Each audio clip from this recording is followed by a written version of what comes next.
Did Bud Light really lose $5 billion? We're gonna talk about that in today's video, so stay tuned. All right, y'all, welcome back to the channel. We're experiencing some global warming here. People are suffering, people are dying, entire ecosystems are collapsing.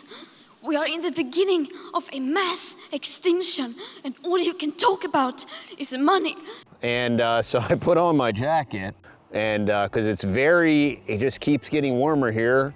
So that's interesting. But anyway, I've heard a lot of hubbub and scuttlebutt about, and I've heard anecdotal numbers like 5 billion, 7.5 billion, and I'm not a financial advisor or anything like that, and I don't pretend to be one or play one on TV. I don't even participate in the stocks or the bonds or the shackles or the handcuffs or any of those things. But, you know, I've heard this repeated and repeated many, many times. So I'm like, okay, well, let me see if this is the case or not. And so all I did, I went in a browser in a search engine, and I just put in Anheuser-Busch InBev, right?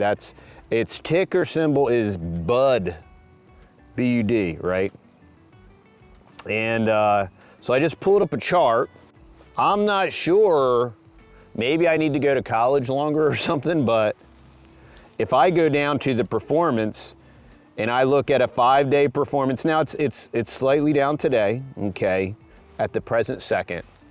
But the 5-day performance is 1%, the 1-month performance is 4.92%, the 3-month performance is 9.1%, and the year-to-date is 8.66. So, and this is right from MarketWatch, y'all. Anybody can go here and just trust but verify. If you see something, say something. And if you enjoy our content, please visit TheTexasBoys.com. This is a value for value proposition. Check out our cool merch, our unvaccinated organic honey, and all our other cool products. But we love y'all, remember? But I was just curious, you know, I'm like, they keep saying that they're getting crushed, and I'm hearing other, I heard another anecdotal story from a lady about a honky tonk that just... And folks, when it's a whole 100 years ago, but I was a senior in high school, and Przicki turned out to be a great athlete at the University of Delaware, but I was runner-up the state scoring championship here in football. I wasn't bad either. Refused all of its, just all the Bud Light. The other thing is Anheuser-Busch owns like hundreds and hundreds and hundreds of the Devil's Nectar here. And most of the people that I've ever seen drinking Bud Light are not interested in they're interested with the afterglow of the Bud Light. They have no interest in making any type of political statement either way. But I find this all very interesting, and this is why I always say, hey, you know, listen to what everybody says and then draw your own conclusions. I think this is a classic example of listening to people, hearing them out.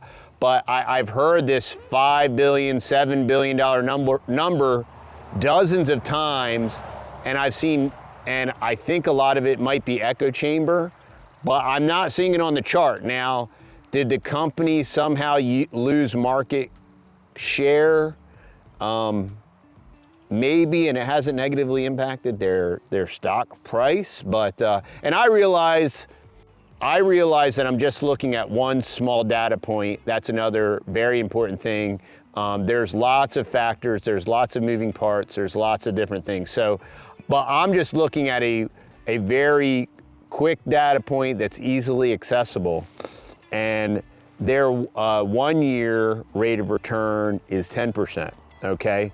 And I don't even see in the 5, 1, 3 month, year to date, and 1 year, I don't even see a negative return anywhere in there. So I am curious of how their, Patrick Bet-David had this CIA guy on talking about it. And I'm just really curious of where these people are getting their data from. And like I said, there are lots of other components, but it didn't actually impact the stock price. I'm not saying it couldn't have impacted it in other spots, but usually that is a leading indicator. So, question everything, y'all. Are you advocating for Bud Light? Oh, I am not. I don't drink. I do not imbibe. We don't do that. We don't do that as a family. So I'm certainly not advocating for Bud Light.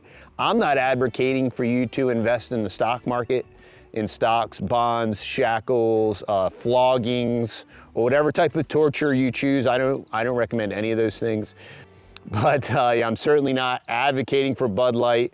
I do think it's despicable, and they are go woke. But you know, there's this whole go woke, go broke, and you vote with your dollars. And I believe that you should conscientiously make the appropriate buying decisions that align with your core values. The point I'm making here is I don't see how they have been negatively financially affected yet.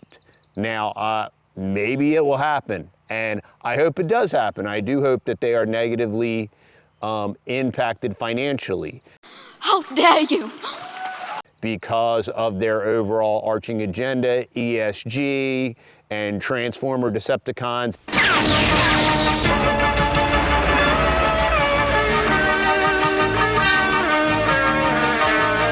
Transformers, more than meets the eye. All of it. Okay, but all I'm saying is when you hear something, don't just assume it's true.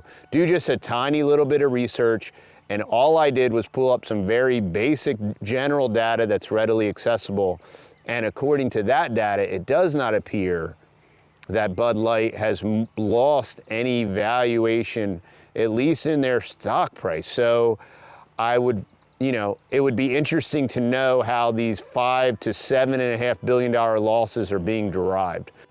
You know, and then all of those losses are always only ever a single pinpoint in time. So that's always something else to consider when you're evaluating a multi-transnational, you know, technocratic corporation that, you know, all of these technocrats, this is all transnational, y'all. That's how they're able to hijack stuff and play their little games. But it does not appear that they've been financially affected yet. So maybe we could help out with that. I would highly recommend that you abstain from alcohol. I think your body will appreciate it. I think your liver and your pancreas will appreciate it. You'll probably have less belly fat. You'll be in better shape. You'll be able to properly process your food. You'll have better digestion and better gut health. And you'll be overall better. And then you'll have all the savings from not having to buy the swill. And so that's just my recommendation. But I hope you all have a blessed day. And if you enjoy our content, please visit TheTexasBoys.com. This is a value for value proposition. Check out our cool merch, our unvaccinated organic honey, and all our other cool products. But we love y'all. Have a great day.